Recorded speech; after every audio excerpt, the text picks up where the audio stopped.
Hello, everyone, and welcome back to The Hum, a Kansas Hoops podcast via the Field of 68. I'm your host, Sam Lance, and I'm with Jackson Bezdek once again. And we've been spending a little bit of time with our families over this holiday break, and we are very excited to be back on. But I have a feeling, Bez, this won't be the happiest toned episode that we've had this season because of what happened to Kansas a couple days ago. So, without further ado, let's get into it. Episode 53 of The Hum, a Kansas Hoops podcast, while Jackson and I are both sick. Fun times.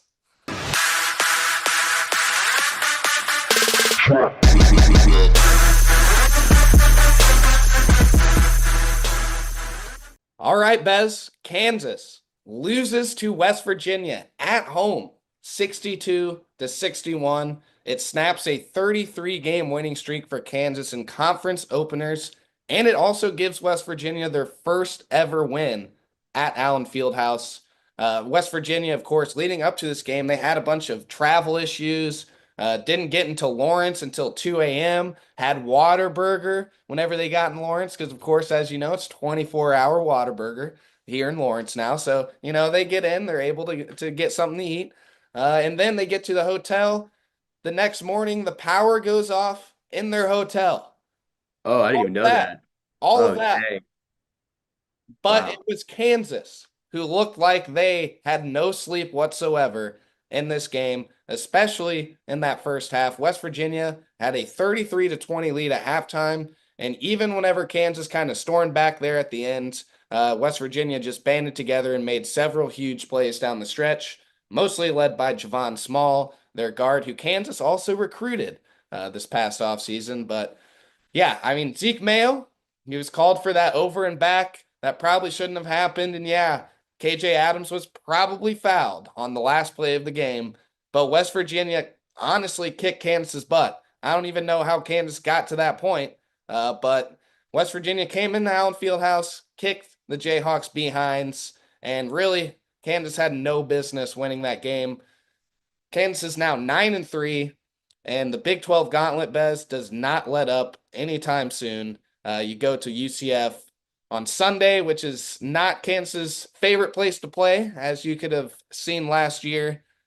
But Bez, let's start with this West Virginia game. What's just kind of your first takeaway from this game? Major, major disappointment. Your first conference opening loss since 91. I think your first home conference opening loss since 67, 1967. It was somewhere in the 60s. Don't remember which year, but long time. Long time. And it was pathetic, honestly, Sam. It was the offense was really bad, the defense was really bad, the energy was really bad. And it's starting to look like we're now getting into the finger pointing part of the season, and it's just now 2025. So we are just hitting the new year. We're one game into conference play, and already well, that's your fault, not my fault. The lineup's bad. It's Bill's fault. It's everybody's fault right now. It's everybody's fault. This team does not look like that. Didn't look like a tournament team, period. Obviously, I still think Kansas is a tournament team, but it sure did not look like one on New Year's Eve. That was just, I mean, it's one of the worst performances I've seen in at least 6 years out of the Kansas basketball team. Yeah, I would agree, Bez. And really, to me, the biggest thing that stood out was just how horrendous the ball screen defense was. Honestly, I don't know how West Virginia only scored 62 points in this game. Right. It feels like watching the game, they scored 80 with all those floaters and stuff they were hitting. But I'm going to show this video after the statement.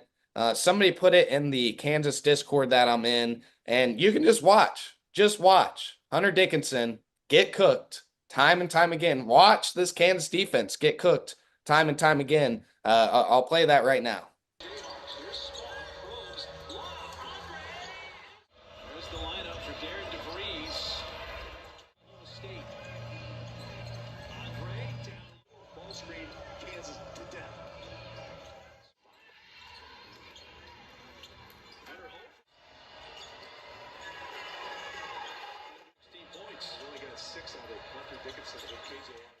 played here in Lawrence last season.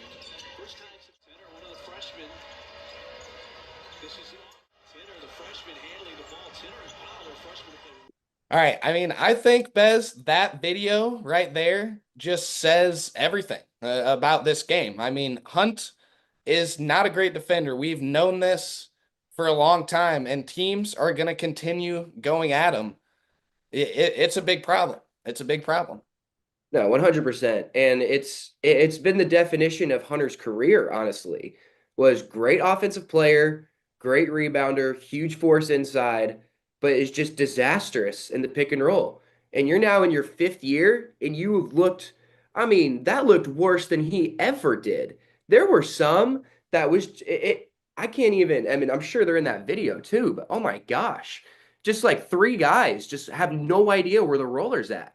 And it's not even 100% on Hunter. Like, it's a lot on Hunter because he is so slow and just cannot react quick enough for whatever reason. I don't even know. But, like, why is Zeke not dropping a little bit on some of these? Or AJ not dropping a little bit on some of these? Like, it's a collective effort. Like, guarding a ball screen, you have to have more than two guys guarding a ball screen. Like, the defense wants you to, they're trying to get a 2-on-2 out of that. You have to be able to, like, your perimeter defenders have to help out. And especially when Hunter is the guy that's getting put in them all the time, where you know he's not good at it.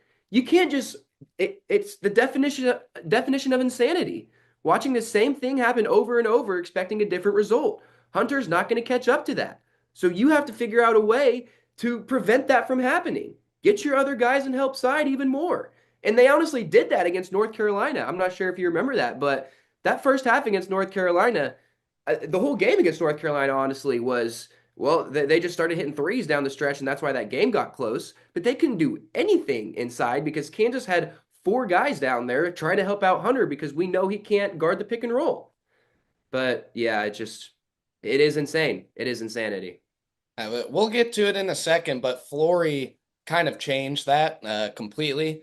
Kansas defensive coverage there in the second half. But I wanted to bring up this point that Mike LaTulip brought up on After Dark last night. And it's basically when Kansas puts two on the ball, which they do, and they do that hard hedge, as slow as Hunter Dickinson is, if the back line, and this is exactly what you were saying, Bez, the back line isn't solid, if the back line isn't communicating, Kansas is going to get carved up every Yep. single time. Every single time. And that's exactly what happened this game. I mean, Darian DeVries, first of all, props to him. He outcoached Bill Self in this game. I He's agree. now he's now outcoached Mark Few as well. Tommy Lloyd. I mean, the West Virginia's got three big time wins, and I just want to say again that West Virginia was without Tucker DeVries, their leading scorer, one of their best players, and they were without another starter in this game.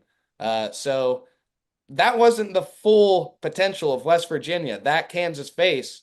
And DeVries just said, hey, let's set a high ball screen and replace the roll and replace. And it worked like literally every time. Every single time it worked. I mean, how many dunks, just easy scoring opportunities were there in this game? There were a lot. There were a lot. Yeah. So that just needs to get cleaned up by Kansas. I don't know what exactly the answer is to clean up the ball screen stuff, but it needs to get cleaned up because guess what? UCF's going to do the same thing against Kansas. Every single team in the Big 12 that has scouted Kansas, which guess what is every single team, is going to do this against Kansas. Yeah, and DeVries is a stud. So his daughter actually played for All Iowa Attack, my program. So that I was watching the game at the office with a bunch of people, and so everybody was cheering, was pulling for DeVries. So that was a tough atmosphere for me to be in there. But I mean, if you've been paying any attention, I know you have, but people out there have been paying any attention to Drake lately, like DeVries is a stud. That's a legit coach. And, he did outcoach Bill. That's no indictment on Bill. That's just like, hey, this new wave of Big 12 coaches, they're ready to go. They are ready to go. And they're like, they just, it does concern me for the rest of Big 12 play, just as you're saying. Like, and what's the fix? You pull out Hunter 30 feet away from the basket and you hit that hard. You have a 5-on-4 every single time you want against Kansas. So I guess it's just something to look for going forward to see what Bill Self and co can do to try and prevent that from happening. It's not just the defense too. Like West Virginia, the way they guard us was basically the Creighton blueprint, right? Mm-hmm. KJ's man. I'm just gonna sit in the paint. Who Sit on cares? the block. Whole Dewan's time. man. If Hunter Dickinson catches the ball on a pass from Dewan, I'm leaving. Who Yep. cares? I'm going right to Hunter Dickinson. Yes, Bez, I'm gonna put up these photos actually this time. Last the last episode I tried to put up photos. I just completely forgot in the editing process. That's my bad. But here are a couple photos that should come on the screen here in a second that show uh, just how terrible the spacing is. I mean, Yeah. it is awful, Bez. It is absolutely awful. And we talk about Hunter Dickinson being a minus defensively. How is he supposed to be a plus offensively when he has no space?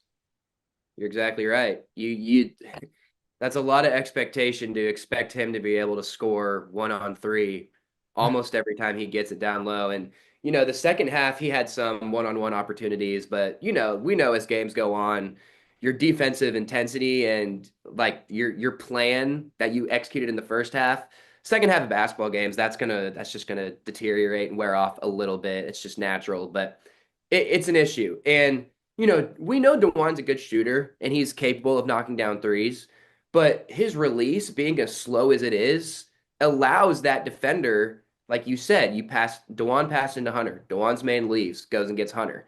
Now Hunter kicks it right back out to DeJuan. That's great and everything, right? But DeJuan's release is so slow that defender, if he's any quick at all, is going to be able to close out on that. And And now you you're really expecting want DeJuan. Dewan taking that every time, like, Right. Or DeJuan ends up shooting 11 threes in a game and you're like, what? And now you're expecting him on a closeout. DeJuan, you got to dribble off and create and go finish inside amongst two people, hit these floaters. Like DeJuan's not Frank Mason. He's not, that's not his game. So, and the answer is obvious, Sam. Everybody knows it. Everybody knows what's going on. And I think the only guys, I mean, KJ We'll get Adams, into it. We'll get KJ into Adams, it. We'll get into it. KJ Adams. All I have to The say. thing that just scares me right now is like we're literally talking about the same things we were talking about last year I know, on man. this episode. It just Yeah. feels like a rinse and repeat of all the things that we talked about last year because of Dewan KJ Hunt, Like Yeah. I think Mike LaTulip also said on After Dark last night something along the lines of it actually might have been Goodman who said this, but with those three you're kind of capped offensively, Mhm. like those are three non-shooters. They are. It's hard in this day and age to play with three non-shooters on the court for 30 minutes a game. It's hard to do.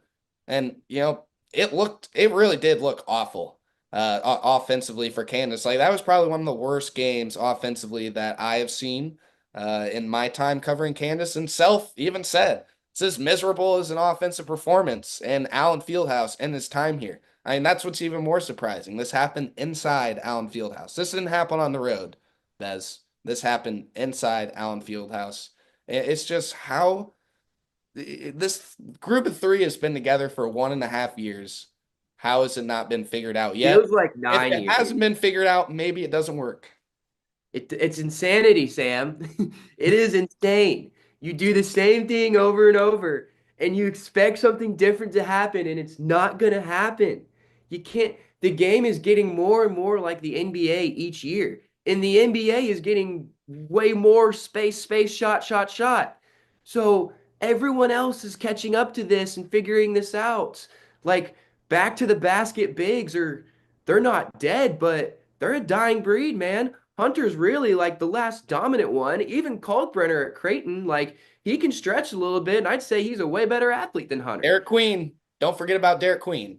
He's Derek Queen's a different monster, man. That guy's an athlete. My goodness, Derek Queen is awesome to watch. But it hurts Zeke too. It hurts Rylan, it hurts AJ because their guy doesn't have to help off of him.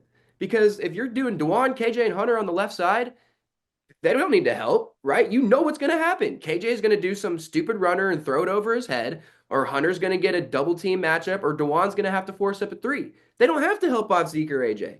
And Zeke and AJ and Rylan, especially Rylan and AJ, are so in their own heads right now about everything that they don't even want to move. They don't want to cut. They don't want to do all this other stuff. They want to get the ball, hit shots. They want to create, and they're not getting the opportunities to. And Bill's yanking him out after one. Bill yanked AJ in the second half as fast as I've seen him yank anybody in a long time. And he also yanked Rylan. Like Rylan made a three, and then it was like, all right, sit down. They're just yanking him. And these aren't freshmen either. These are upperclassmen, Power 5 basketball players that are really good, that you're paying a ton of money to, by the way. You're given the shortest leash ever. Like, I don't know, man. We'll get into the whole Storr and Griffin thing. We'll get into it. I think Zeke right now is, one of few players. I think you kind of threw Zeke in there. I wouldn't. I mean, Zeke is, to me. I just meant like in the offense. Like, I think he's fought. Like, obviously, he had a great game. He was aggressive, getting downhill. But just like the guys don't have to help off his guy. They just don't. Yeah. I think Zeke right now is one of the few positives. I mean, Dewan is Dewan. I mean, he's not going to be like a huge negative ever. Like Zeke right now is probably one of the only positives. It really feels like he's the only one who can get to the free throw line, Bez. Mm-hmm. It really feels like that. Like I don't think anybody else got there in that game. Like it just seemed like it was Zeke every and he time. makes him too. 12 for 12. Yeah. Zeke is hooping still. But let's get into it, Bez. Let's get into it. When Kansas went on its run, it was one guy. I mean, it was literally one guy that was just like, wow, what is going on right now? This is awesome. And that was Flory Badunga, the freshman big. I mean, he completely changed the game in this game. He was tasked with kind of guarding the perimeter whenever he was out there. And I'm not exactly sure. I'd have to go back and watch what kind of Kansas was doing schematically with Flory in the game defensively. But it seemed like he was just everywhere. And he's so long, he could cover so much of the court. And, Hunter was kind of able to stay in the paint, do his thing, gobble up rebounds. And Flory's out there guarding guards, getting rebounds. Like, defensively, it changed the whole game. And then offensively, he's just dominating a shorter defender. I mean, West Virginia doesn't have two 7-footers, two big guys that they can throw out there. So Flory was kind of able to dominate that. And guess who was on the bench while all this was going on, Bez? Do you want me to guess? Well, everybody knows it's KJ Adams. Yep. And KJ Adams in this game finished with 2 points, 1 rebound, 3 fouls, and 1 turnover in 28 minutes. Flory at the 4 spot, 8 points, 4-4 from the field, 11 rebounds, 10 defensive rebounds, 1 offensive rebound, and 2 fouls. And only, I can't even find the minute total, but like not very many minutes. Right. Yeah, It's a conversation. It's a conversation, Bez. It is. That line is not good. 1 rebound in 28 minutes from your 4-man. You're lucky you didn't lose by 25. I mean, that's bad, Sam. It felt like he was out for longer, honestly. Like the 29 minutes surprised me. But it's because when he was out, hey, Kansas was pretty dang effective. And it brings me back to like the championship team, where Dewan was the point guard. So Dewan at the point guard can work. It can work. It literally won a title. And your 5 was David McCormick, who's like, a back to the basket big, who plays in the post. He could actually guard a ball screen, though, Bez. He could guard a ball. You're right. We all remember Dave. I mean, Dave is just love Dave. Jersey in the rafters. But the 3 guys around that were all very capable slasher, ball handler, shooters in CB, Och, and J. Will, right? There's not KJ being one of those 3 now is what's clogging everything up. It just is, because KJ was coming off the bench for that team. He was given spark energy minutes. I'm not it. That's where he needs to be. He needs to be spark energy minutes, because when it's Dewan and Dave / Dewan and Hunt, that's fine. You can run that. But your other 3 have to be catch, be able to drive, catch up right away, catch, drive to create. They're always like CB and J Will were so good at like the catch and the immediate drive, the catch and attack the defender's top foot immediately. They were so good at that. And Ochai, obviously, one of the best seasons in Awesome. program history, just put the team on his back.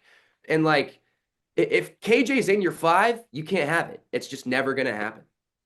Yeah. I love KJ, Bez. We I both love do. We him. both do. I love the way he plays.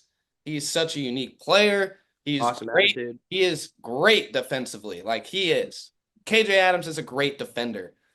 But it's just really getting hard. It's getting so hard to defend him playing 29 minutes per game on this team. 29 minutes per game. Mm-hmm. 29 minutes, Bez. He can still be effective if it's in 15 minutes.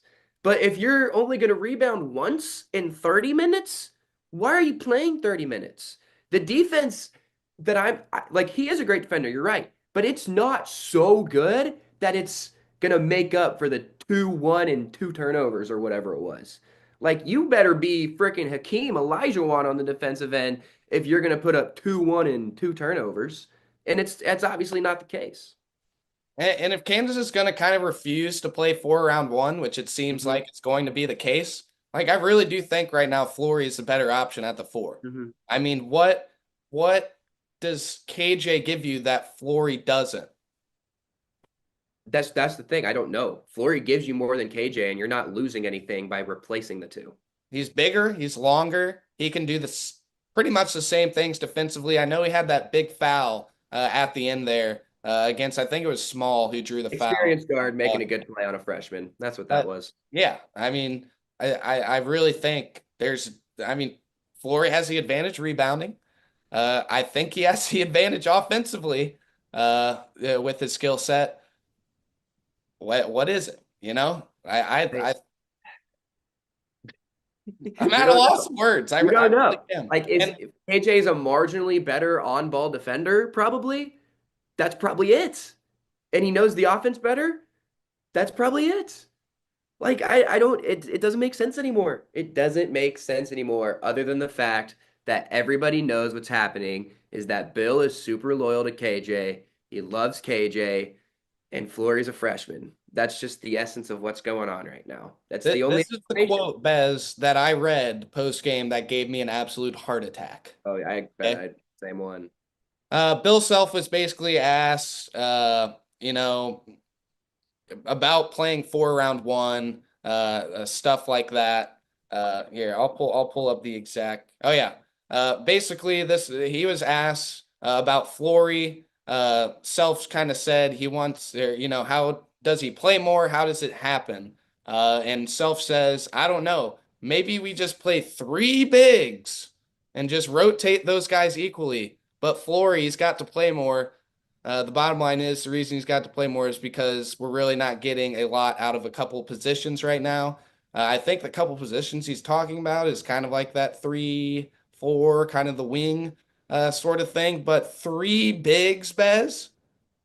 3 bigs. In 2025. I might panic. I might. 3 bigs in 2025 is crazy. Like, it's almost like it's a bit. Like it's a joke. How do you look at that game? I'm sorry, and be like, you know what? Another big probably would have done this. Like the whoever asked that question set it up perfectly for him to be like, I mean, like, we probably have to take away some of KJ's minutes and give those to Flory. And instead, he doubles down on KJ. He doubles down, Sam, on KJ Adams and says, you know what? I'm going to take away Rylan and AJ's minutes instead. The guys we're paying $1.5 million to that I just don't like. That's what we think he said. Those are the 2 positions. He's not talking about 2 positions. He's talking about 2 people. It's those 2 guys. Well, let's get into those 2 guys now, Bez. I mean, let's face it. Right now, AJ Storr and Rylan Griffin are pretty much complete ghosts. They're nothing burgers. And whenever Kansas got these players in the offseason, more even than Zeke Mayo, I'm like, yes, the saviors are here. Kansas is going to look so much different because of these 2 guys. Like, those were the 2 guys that had everybody thinking this is going to be different. And it hasn't been like that. Now, I will say this about Griffin, okay, specifically. I think Rylan Griffin has been fine. I really do. I don't think Rylan Griffin has really gotten the opportunity to kind of show what he can do. He's played 20 plus minutes, Bez, in 4 games. Awful. Two of Awful. those, he had 30 plus minutes. That was against NC State, where I think Kansas probably looked the best it has all season, and against Michigan State, where Kansas didn't look too good, but still beat a solid Michigan State team on a neutral floor. He played just 12 minutes against West Virginia. He had more rebounds than KJ. He had more points than KJ. I don't think you can blame Rylan Griffin. I think he's been pretty solid. We'll get into AJ Storr here in a second, but I want to see more Griffin, Bez. I do. I want to see more Rylan Griffin on the floor. I don't blame either of these guys for anything. And I would love to see more Rylan on the floor. And this isn't a Timberlake situation, guys. It's not a Timberlake situation. Rylan Griffin was a starter on an Alabama Final Four team. AJ Storr did he win Big Ten Player of the Year last year? If not, he was in the top 5 for voting for it. Stud. Like, these are studs. And they have been reduced to zeros. And it's this new thing. But like in the EYBL world that I'm in, this is normal where you're poaching, you're pulling guys from different teams. You've got the state rule where you can grab from different states, but there's teams in different states, so now it's this whole poaching war, and it's super fun.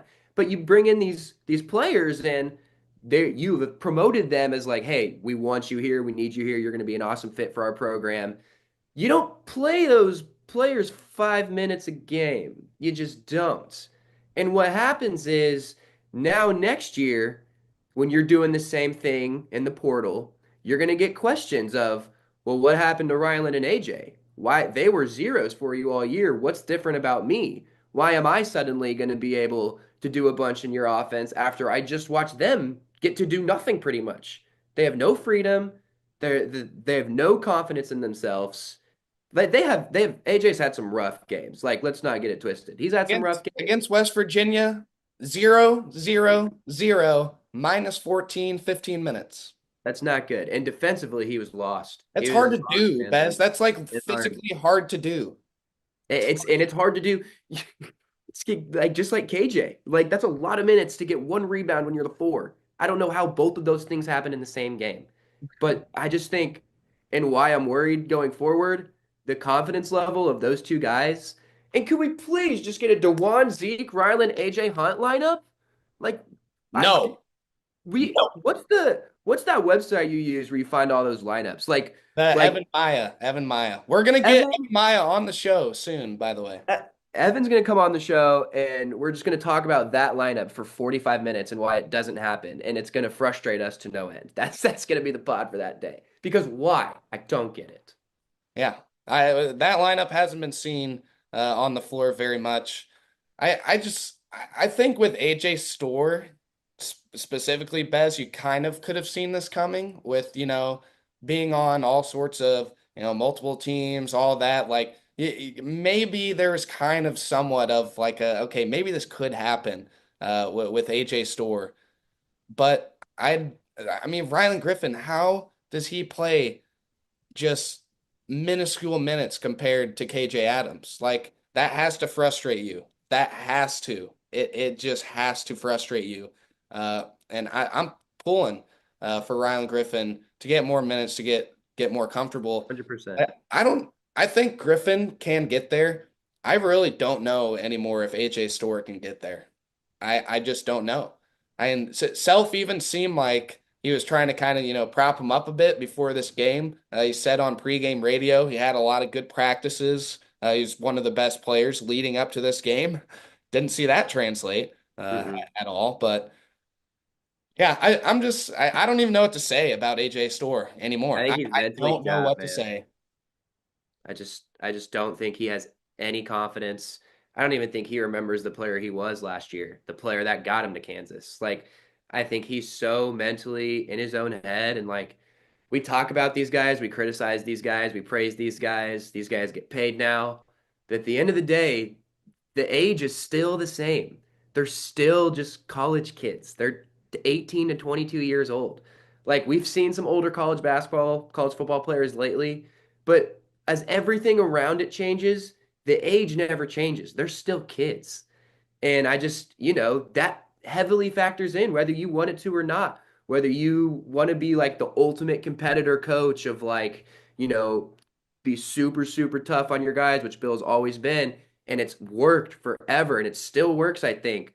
But there's always like this one guy reminds me of Quentin Grimes. Very similar situation, I feel like, just mentally, like halfway through the year, you're like, this kid is like, he doesn't know what's going on. And it's not a basketball IQ thing. It's a confidence thing, man. And like you said with Rylan, like he's frustrated. He's not a worse basketball player than KJ Adams. He fits the system better than KJ Adams does. I mean, he's got to be going home calling his dad every night, just just complaining all night about it. But I mean, you're right. It's not good. It's trending down. Yep. It's trending down, and you would really think by January 1st things would start trending up, especially with Big 12 play starting. This is the Bill Self quote on those two playing a combined 27 minutes in this game. Basically, somebody asked, like, what did you see out of them? He says, nothing. So I didn't really see much. I mean, they both had chances, but timid, not aggressive. I didn't really see much. Our ball screen coverage to start the game, wow, it was so bad that we allowed zero to roll in there and get 6 points. And, a lot of those situations where probably AJ could have had done better in those situations. So, yeah. I'll bring it to this, Bez. I'll bring it to this to kind of close the episode.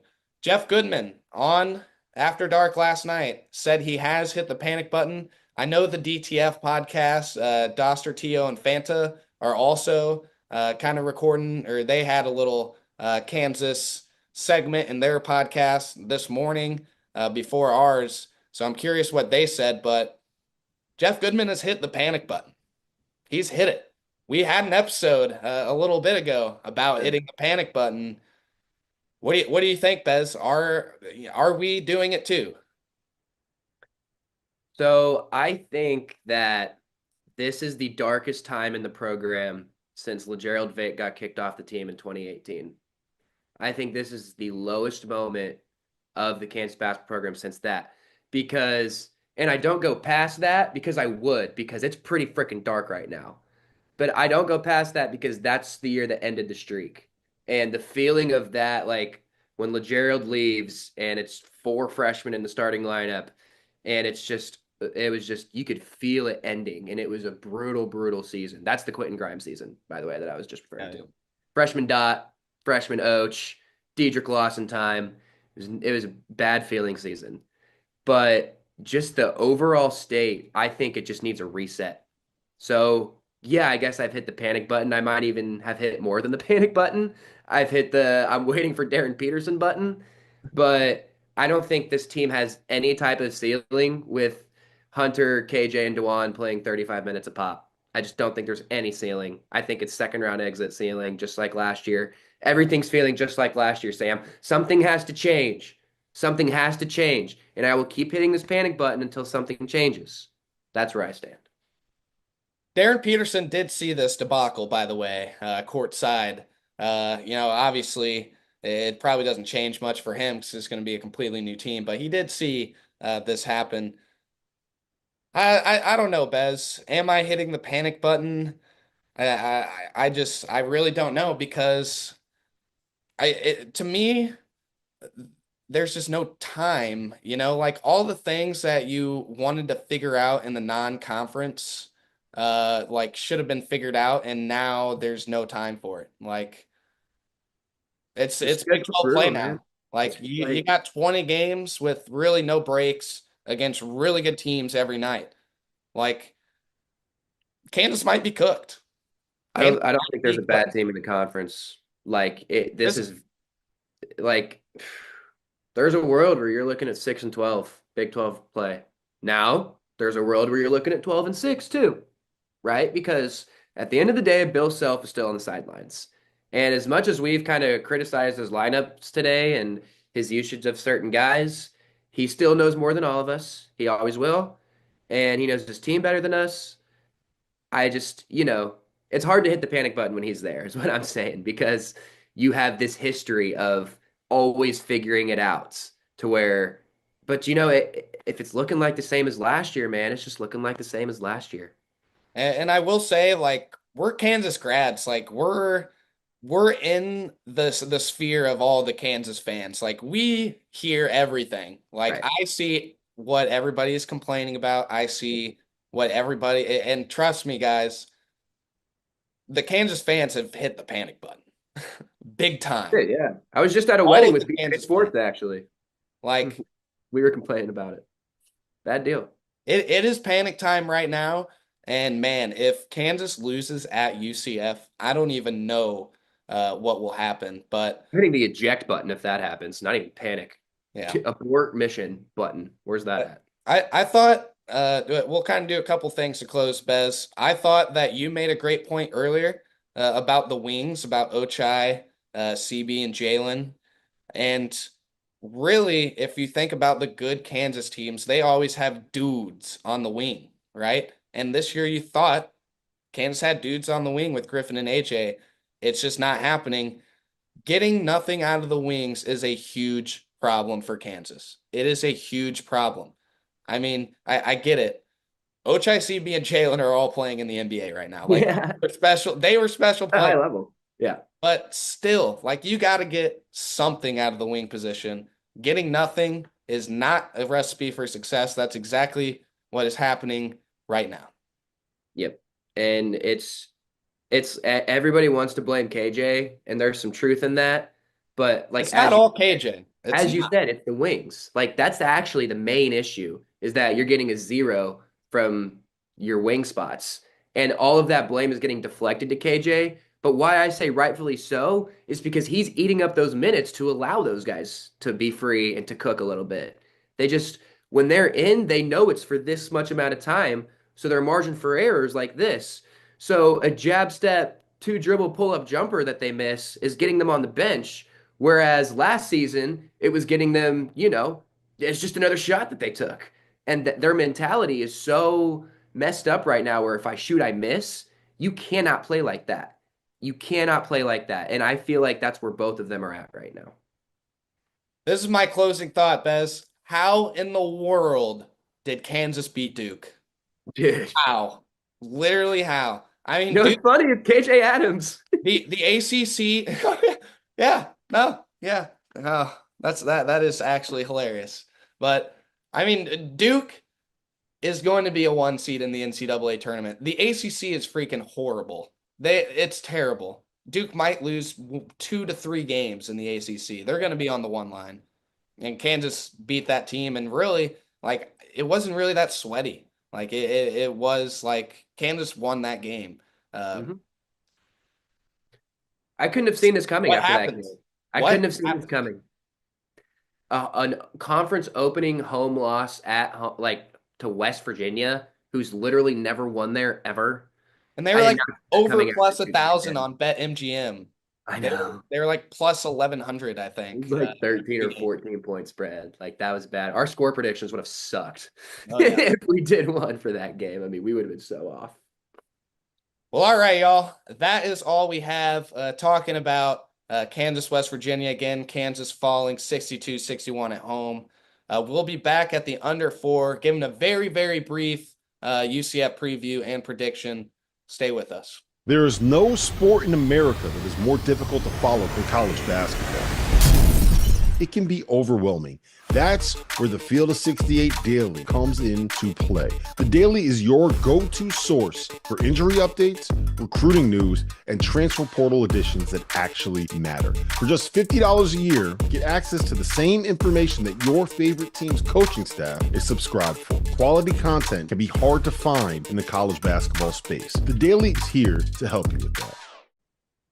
Welcome back, everybody, to The Hum, a Kansas Hoops podcast via the Field of 68. We're going to give a little preview of UCF here at the under 4 and then go through some of these New Year's resolutions that you guys left on our HumPod underscore KU Twitter page. Let's start with UCF, though. Currently 10-2 UCF. sitting at number 63 in KenPom and number 64 in the net. They own a win over Texas Tech to open Big 12 play. They beat Texas A&M on the first game of the season, and Texas A&M's a pretty dang good team. And besides that, they really haven't beaten anybody, though. The two losses are to Wisconsin and LSU. They have three. This is what scares me, Bez. They have three upperclassmen guards that are averaging 15 plus points per game. And the one that leads the team in scoring, his name's Keyshawn Hall. He's 6'7". Oh. That scares me a lot. And the not included in this three is Jalen Sellers, who I'm pretty sure was UCF's leading scorer last season. Oh, he cooked us. Played Yeah. Against Texas Tech. I don't think he played many minutes. He only played against Texas Tech. He played 14 minutes, so he's kind of coming back from an injury right now. But those are four guards right there that can freaking go. And the way Kansas has been guarding ball screens lately, it does scare me.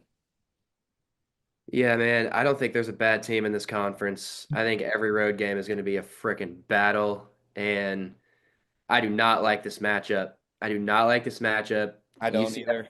they're 1-0 against Kansas in that building. They feel like they've got the edge. They've got, like you said, experienced guards who score. That has never been a good recipe against Kansas. And I'm not excited. I'm just not excited, man. I'm just bummed out that they got to go to at UCF right now. I would much rather have another home game against like TCU or something. There's not a bad team. So every single Big 12 game, like you said in the first part, is going to be it's a gauntlet schedule. Every night's a battle. And this is no different. This is actually a great, kind of Big 12 intro to Kansas fans of like, yeah, this team is not even top 60 in KenPom, and they still freak me out. And you know what? By the end of the year, they are going to be top 60, and they might even be top 50. Because I actually think UCF is actually real solid, and I think they might be top half of the conference. And they don't even have like some of their guys. Like I think Mikey Williams isn't even all the way back yet. I think he played a couple of minutes. Yeah, he played 5 minutes against Texas Tech. He played 3 minutes the game before. I don't know if he's going to be like kind of a big player for this team, but I mean they might not got need some him to. dudes and Yeah. they play. Yeah, I mean, it's looking like they're playing pretty deep here. I mean, there's 1, 2, 3. There's 11 dudes who are averaging over 8 minutes per game. So, like, this is a deep team. Honestly, Bez, all signs are kind of pointing to UCF winning this game. I Sounds mean, good.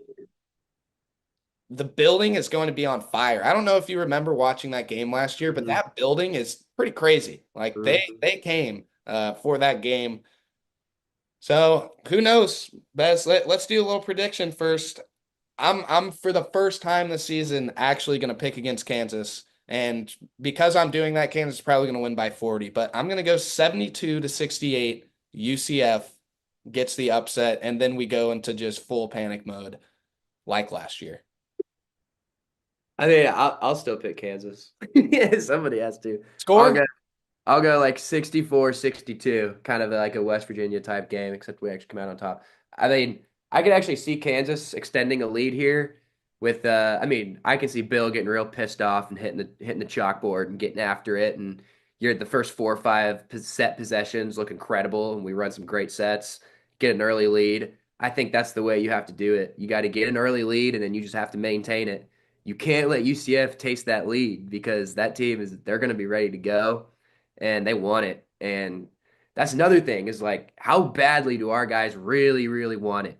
Like, does winning the Big 12 matter to these guys still? Does it matter? Because I sure hope it does. It sure does to Bill Self. It sure does to Kansas fans. That means something to Kansas fans. A conference title, that was, that the streak is ours in NCAA history. Like that matters to a lot of people. I hope these guys are up to the challenge for it because if they're not, like 7, 8 seed, man, you're really, really looking at that type of season if you don't figure things out quick. All right, let's do some of these New Year's resolutions. I asked Kansas fans to drop some of their New Year's resolutions. I think it's funny that Flory for Prez, the first comment was, wonder what people are going to say, because we all know a lot of them are going to be centered around KJ.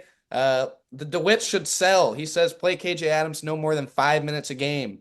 He said give Flory 20 minutes per game. He said play DeJuan 25, Shaq Moore the other 15. Play 4 guards around 1 big. Well, Shaq Moore shout out. Yeah, Shaq Moore. There you go. This one guy, Travius S., he says the New Year's resolution is for KU fans to stop attacking their own players, which I mean is kind of fair. People do Fair. kind of freak out a lot. And that guy from KC says bring KJ off the bench, start pushing the ball in transition more, and stop waiting for Hunter to get down the floor to start running offense. I like Zach that. from the internet says 4 guards, and Ike says get a clue. The name on the front of the jersey means more than the name on the back. There's your New Year's resolutions from Love KU the fans. last one. Love the last one. I do. I do kind of agree with some of those. I would like to see some more 4-round-1. I'd like to see more Flory, less KJ, More transition. more transition, but we'll see if it happens, y'all. We'll see.